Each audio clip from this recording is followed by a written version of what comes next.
can we overcome these massive divisions?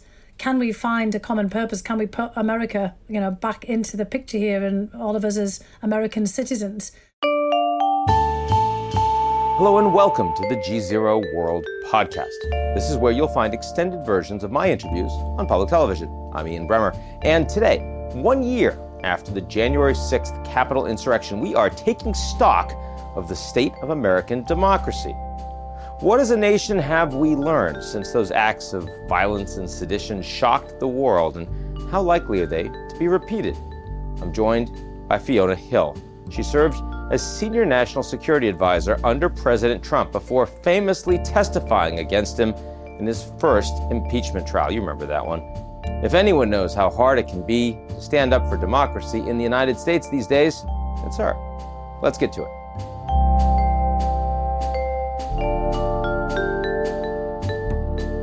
The GZERO World Podcast is brought to you by our founding sponsor, First Republic. First Republic, a private bank and wealth management company, understands the value of service, safety, and stability in today's uncertain world. Visit firstrepublic.com to learn more. GZERO World would also like to share a message from our friends at Foreign Policy. How can sports change the world for the better? On The Long Game, a co-production of Foreign Policy and Doha Debates, hear stories of courage and conviction, both on and off the field, directly from athletes themselves. Ibtihaj Muhammad, Olympic medalist and global change agent, hosts The Long Game. Hear new episodes every week on Apple, Spotify, or wherever you get your podcasts.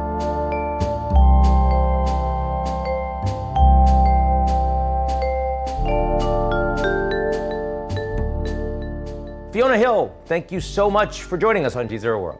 Great to be here with you, Ian. So I'm going to start January 6th, whether or not you feel a little bit more optimistic or not a year after those horrible events in terms of the United States and the future of our democracy.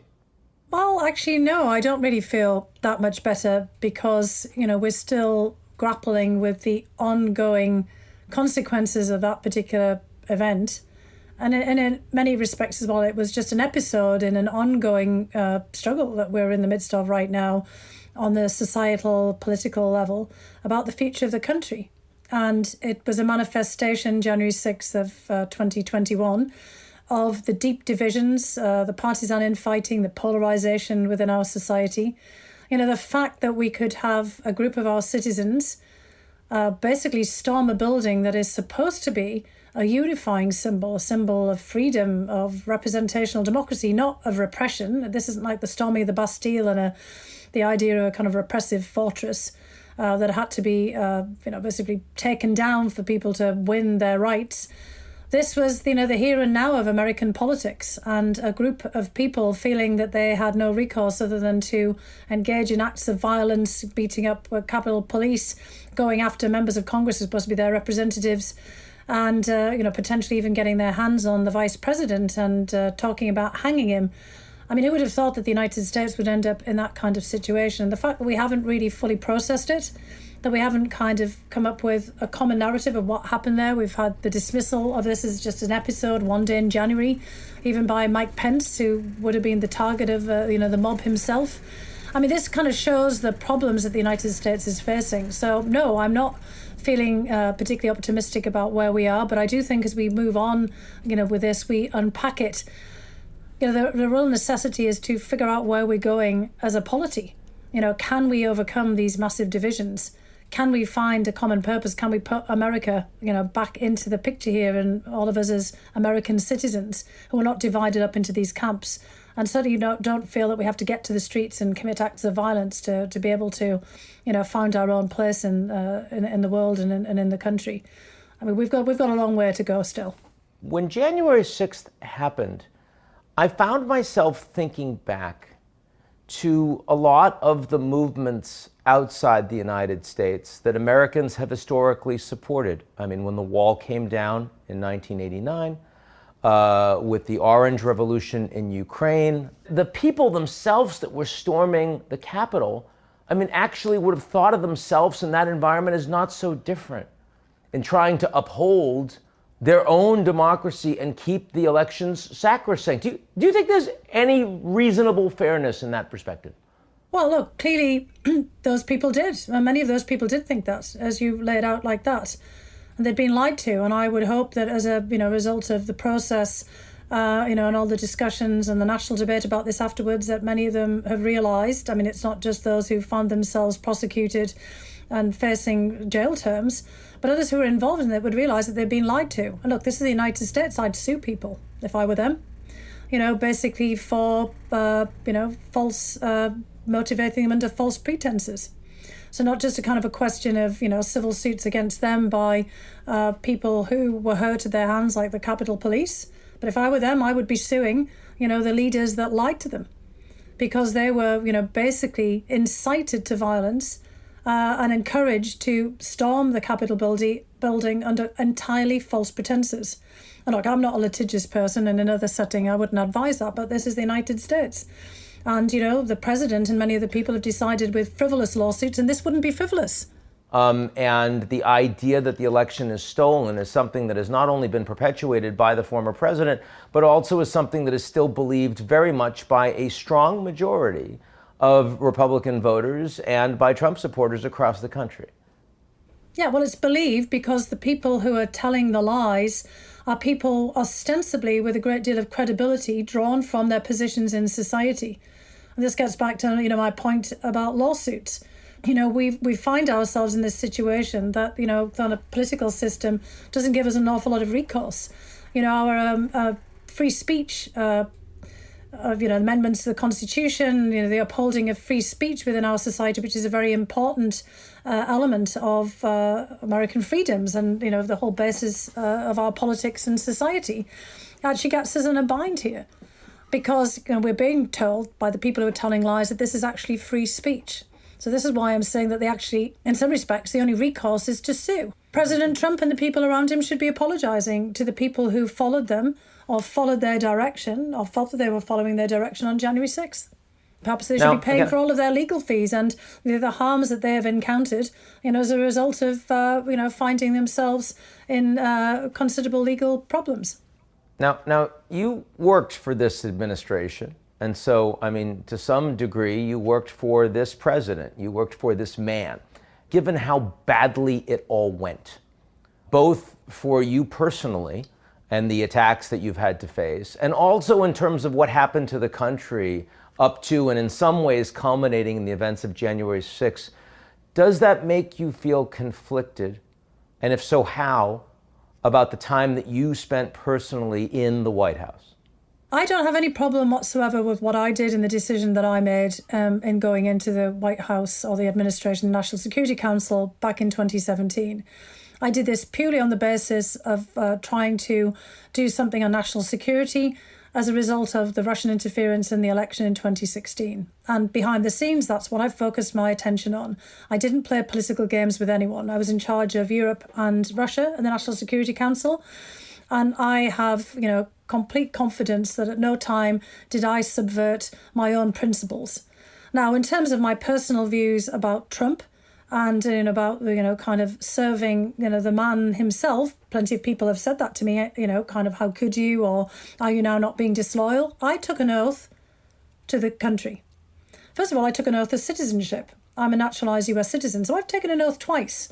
And I also served the country previously as National Intelligence Officer for Russia and Eurasia at the National Intelligence Council. Absolutely. So unlike, kind of people who are born here, I've actually taken an oath to serve the country and to be a good citizen and to step up and to give something back. And again, I did that the second time when I went into there. I went in there with eyes wide open. I'd been properly warned. And I was attentive to what was going on there.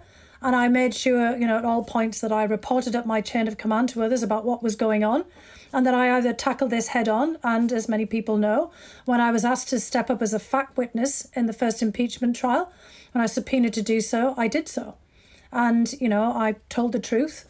And I have, put up with an awful lot of attacks, defamation against me and my character. And that's fine because that comes with the territory, unfortunately, it seems these days, of public service and of being in the national spotlight. And, in the words of George Orwell, which I've quoted before, in a time, of universal deceit, telling the truth becomes a revolutionary act. And I mean, that's, kind of basically the business that I and you and, others are into and should be into, which is telling the truth. And if people don't like the truth and want to attack you, that's perfectly fine. But as I said, within the confines of the job that I was doing, I was told the truth. I was always upfront, and I did give myself, in the knowledge that this was going to be a very difficult assignment, a time limit. So I left in the summer in July of 2019. I left 1 week before the fateful phone call between President Trump and President Zelensky of Ukraine. Yeah. And it was already obvious by that point that I was already straying into that territory that I had been worried about, of, kind of a time when I would have to make a really difficult decision about how to continue given the direction that the presidency was going in. But I thought it was extraordinarily important, and, you've worked in this sphere as well for years in national security, to step up when something was happening. The country was under attack from the outside, of assault and intervention in our democracy. And, we needed all hands on deck to do something. And there were an incredible number of people, both political appointees and non-partisan experts, who were all trying to do something behind the scenes. So I've no regret about that whatsoever. But, of course, I have a lot of conflicted feelings since then about what is happening. And, what my own role should be. And, I've chosen to speak out, not just, by writing a book that, lays out, some of my experiences within the government, but to continue to speak out about these issues. Because, as you refer to that platform, I never expected to be in that position. But I think it's very important for people to stand up there, be counted and speak out and, basically tell people how things are. And I have a unique experience of having been in there and seen it, and, being able to then speak with authenticity and first-hand experience of what I saw.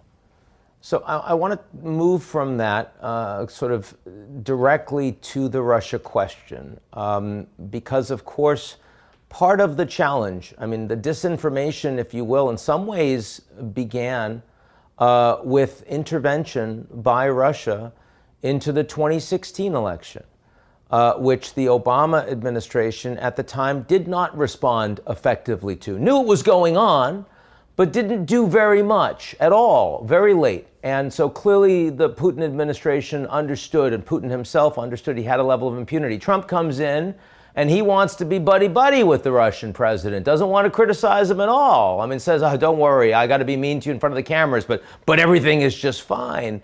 Given all of that, how do we deal with a Russian president who clearly feels a level of impunity, clearly feels emboldened in terms of the actions that he has been able to take, both in his neighborhood, both in his own country, and even involving the United States of America? Well, look, part of it, and part of the reason why he's been so successful at this and why there is that sort of sense of impunity, because in fact, behind the scenes, there were some punishments that were kind of meted out as a result of those actions. But it gets to the heart of our divisions, polarization and partisan infighting, because there's no us, there's no we, there's no United States in terms of the foreign policy at this particular juncture. And in 2016, the Obama administration hesitated because it was in the middle of an election season, an election campaign, and they didn't want to take an act that would look like they were getting involved in the electoral campaign because, of course, President Obama had finished up his 2 terms. And this is why the Russians intervened at that point, because it was a very fertile, propitious moment for intervention. We were uniquely divided, more so than we'd been in prior times. The whole party system was fractured, Democratic Party and the Republican Party. 17 candidates, for the presidency out of the Republican Party, 2 very different candidates for the Democrats, Bernie Sanders and Hillary Clinton. The country was all over the place in terms of viewpoints, people dividing themselves up on an identity basis, not just over, individual identities, cultural identities, gender identities, racial identities, but also in terms of partisan identities. You're either blue or you're red, or, you're Democrat or Republican, although there's an awful lot of us, myself included, who don't fit into those categories. But this was a great environment for an intervention by someone like Vladimir Putin and the Russian security services. You and I have studied this for a very long time and knew exactly how to push buttons. And boy, did they push our buttons. So, part of our problem now as we look ahead is how we deal with that is we have to have a collective front. So, if anybody who's listening out there thinks of themselves in, kind of this identity, that identity, Putin doesn't care. He doesn't care whether you think of yourself, you're Democrat or Republican. He thinks about America. He's got Russia's unified interests in the foremost part of his thinking. He sees himself as an extension of the state, or the state as an extension of him, depending on one's perspective there. And we are not like that. Trump was all about himself, nothing to do with America or America First, just him. And now President Biden has a real difficulty that his own party is not pulling together behind him, let alone being able to bridge the divides over into the Republican Party, which is the party of one man. It's become the Trump-rump Republican Party, rather than the kind of sophisticated, kind of complex party that it used to be prior to 2016. And that's our biggest problem. To deal with Putin, we have to have collective, coherent, concerted pushback. So we need to have our act together, and we have to have a coherent, foreign policy stance that has everybody, kind of on the picture, not having many members of the Senate just trying to win points politically by holding up ambassadors, which we actually need them in place. We need to have, the forward-leaning push of the United States, and then we have to be able to work with our allies. I mean, this isn't an optimistic scenario, is it, though, that I'm playing out here? Because it's very difficult to do this. I want to make it more pessimistic because, you're talking about how the United States is not rowing together. And, I mean, on China, for example, there's been much more collective focus on foreign policy. On Russia, there has not been. But not only is that persisting, but now you have a situation where energy prices are higher. Nord Stream 2 pipeline construction has been completed. Angela Merkel has left the scene. Olaf Scholz is the new chancellor in Germany, not the person who was personally the leader of the Minsk dialogues on getting through Ukraine and trying to roll the Russians back. I mean, is this a moment where Russian President Putin actually feels now that he has more influence, more ability to shake things up and see what falls from the tree than he really ever has at any point since Soviet collapse? Absolutely, Ian. I mean, you've just laid it all out there. I mean, if you're Vladimir Putin and you're sitting and looking at all of this, everyone says, oh, the Russians have a weak hand. No, we have the weak hand right now. The Russians know how to play, and Putin knows how to play a weak hand very well. Doesn't look like we do, so because we've been so used to having, no pun intended here, all the trump cards in our hands. We have always thought of ourselves as being in the stronger position, having all of the leverage. And as you laid it out, we have very little at this particular point. And our own internal dysfunction, becomes part of that. So, Putin looks at us and he sees pretty weak state. Biden's having an incredibly difficult time getting legislation through. We flip and we flop from one policy to the next every time an administration comes in. We're just all over the place. The power of our example is fading around the world. All the polling, shows that people no longer look at the United States as something to emulate. And then, as you said, there's all of this other disarray, changes going on in Europe, energy crisis. Basically, this is the moment. COVID notwithstanding, and Russia having a hard time about that. If you want to do something, be it, kind of military action, which has risks of its own because you can't calculate how everybody else is going to respond, including, and most importantly, the Ukrainians. This is about Ukraine. It's not about just, the United States or Europe. But, if you want to exert coercive diplomacy and take advantage again of all of these divisions and this polarization and mix things up and see what you can get out of it, now is the moment. Again, we have to remember that Russians always have a different viewpoint based on different sets of circumstances. But, I would probably be advising him to press ahead, certainly on the coercive diplomacy line. He himself, Putin, in I think it was a speech to his ambassadors not so long ago, basically said, great, we have these tensions in Europe. Let's keep those tensions mounted because now they're paying attention to us. We may be able to get something. So yes, you would want to keep the tensions uppermost. You want to have all eyes on you and all eyes on trying to figure out how to avert the real credible threat of military action. And this is the point, is that, for Putin, and you and I have seen this over all the 21 years that he's been in power, Putin changed that kind of threshold for Russia. Russia in the Yeltsin years, when you and I were sort of starting out on our careers, was incredibly weak. The military was in disarray. The country was insolvent. And, the constraints and the risks were serious, were severe. And Yeltsin also did try limited military action, moving troops around in Yugoslavia, making a dash to Pristina Airport, for example, that people might remember during the whole Yugoslav Balkan Wars, to try to kind of get a bead on the United States military and kind of get ahead of the game. But there was so little that Yeltsin could do because of the greater risks. For Putin, there's all kinds of different things that you can do. There's all kinds of subversive covert means, cyber, we've seen, many times large-scale attacks, paramilitary covert action, groups like the Wagner Group that are not part of the conventional military forces. There's all kinds of pressure that you can put on, various regional leaders, corruption, kind of buying off opposition forces, helping to encourage coups. There was, reports before that the Ukrainian Prime President Zelensky thought that there was a coup being plotted against him. Wouldn't be the first time that this has happened. Encouraging others to predate on across international borders on other countries, for example, assassinations, poisonings. Not that the Russians haven't done any of this, right?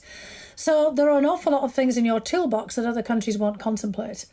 And so, I would be suggesting to President Putin, looking at the toolbox and, the kind of things that you've done before and that you've tried to, modulate, be very careful seeing how people react and, basically keeping up the pressure to see what you can get out of this.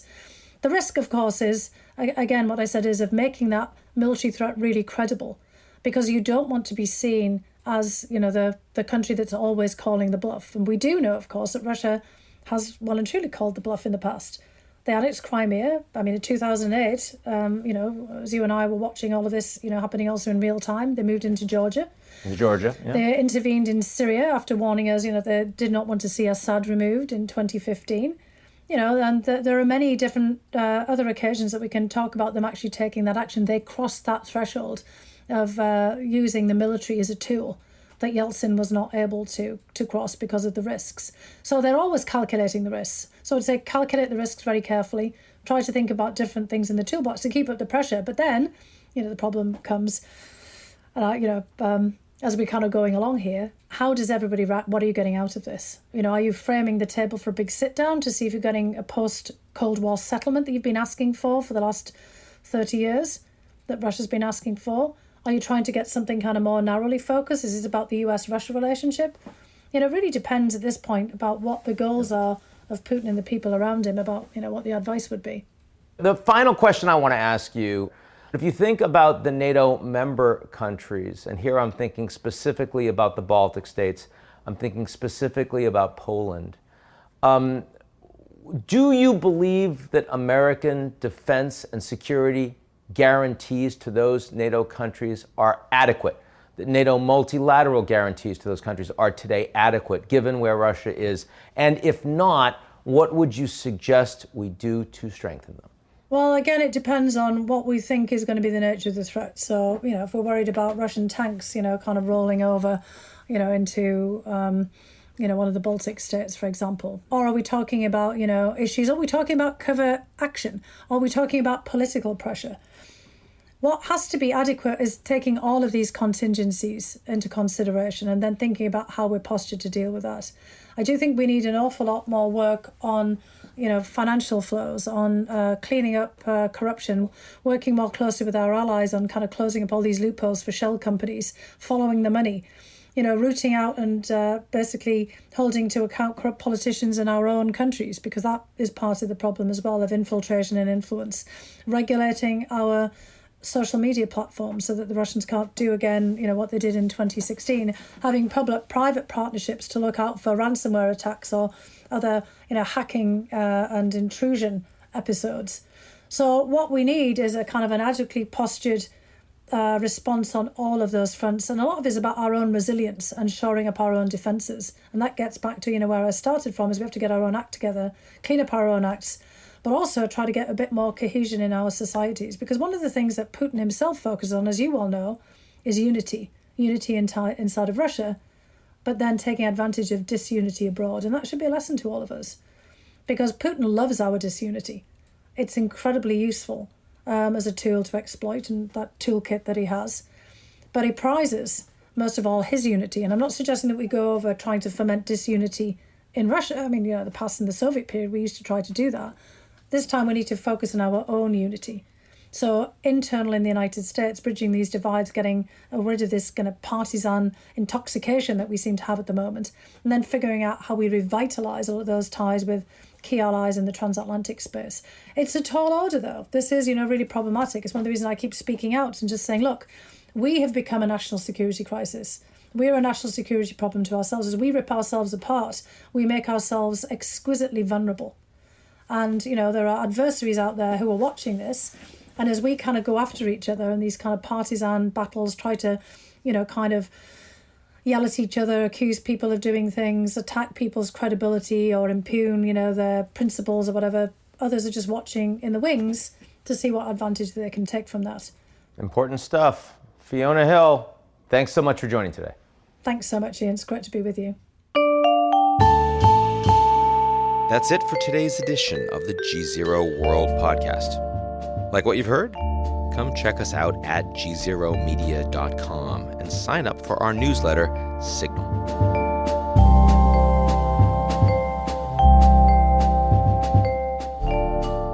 The GZERO World Podcast is brought to you by our founding sponsor, First Republic. First Republic, a private bank and wealth management company, understands the value of service, safety, and stability in today's uncertain world.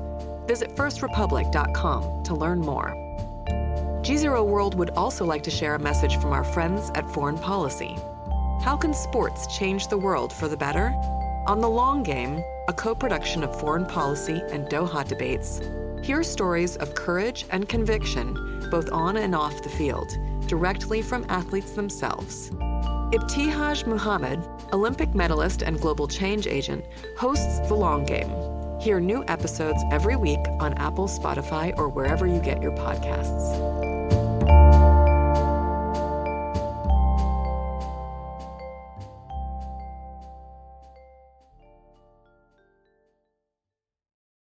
You're listening to the GZERO World with Ian Bremmer podcast, your weekly geopolitical deep dive into the world's biggest news stories, featuring in-depth conversations with global leaders and newsmakers. To get more of GZERO's insights on global politics every morning, sign up for our free newsletter, GZERO Daily, at gzeromedia.com.